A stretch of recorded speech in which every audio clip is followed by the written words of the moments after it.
PT Timah menampik tudingan telah mengusahakan biji timah secara ilegal. Sebagai sebuah perusahaan kan tidak hanya kita bicara profit. Nah, ada hajat hidup yang lain yang juga harus diperhatikan. Tentunya PT Timah tidak hanya dalam penambangan melakukan kemitraan.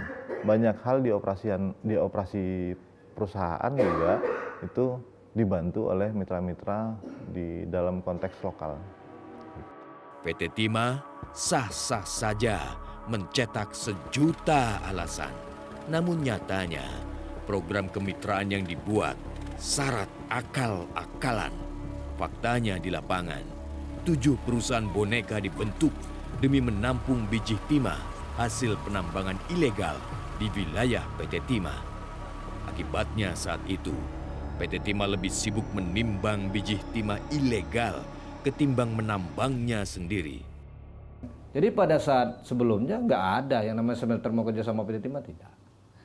Jadi masalah legalitas itu yang menjadi soal, dan sayangnya memang pada saat itu PT Timah bukannya menegur atau memproses atau menindak, malah ikut membantu smelter-smelter tadi, ya kan? Intinya kan kita punya regulasi itu, ya kan? PT Timah punya kebijakan. Nah, regulasi yang dari pusat ini kan harus kita jalankan.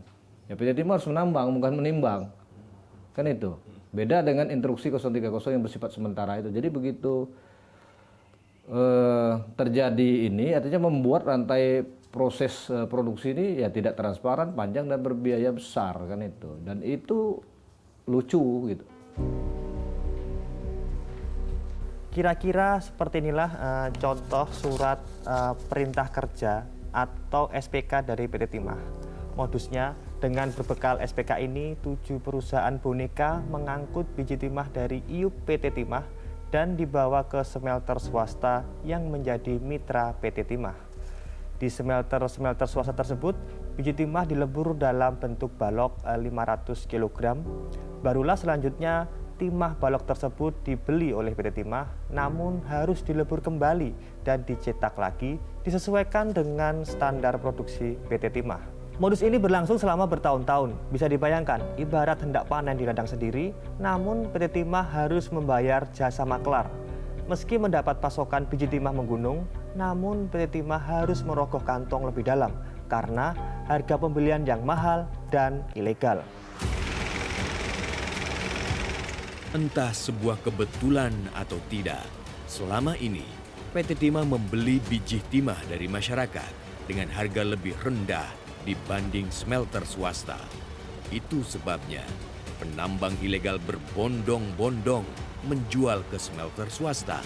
Alhasil, smelter swasta kebanjiran bahan baku, sementara PT Timah gigit jari. Jelajahi cara baru mendapatkan informasi. Download Metro TV Extend sekarang.